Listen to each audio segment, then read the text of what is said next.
తామర బతులు చేస్తుంటారు కదండి. తామర బతులు మనం ఈజీగా ఇంట్లోనే తయారు చేసుకోవచ్చు. మన చేతులతో మనం చేసుకొని పెట్టుకుంటే అతుకు అనేది వేరే ఉంటుంది కదండి. ఇలా మనకు తామర చేయి ఉంది కదండి, కాడ ఉంటుంది కదా, ఆ కాడను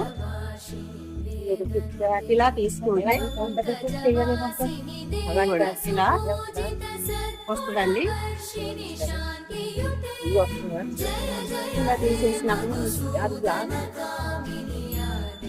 ఇలా ఒత్తి తయారైపోయింది. వీటికి కావలిస్తే కొంచెం కొంతమంది ఎరుపు కావాలనుకుంటే కుంకుమను కూడా కలుపుకొని అమ్మవారికి దీపారాధనకు వినియోగిస్తారు.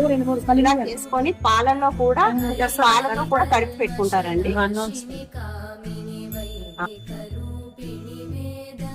ఇలా ఎంత తీస్తే అంత వస్తుందండి.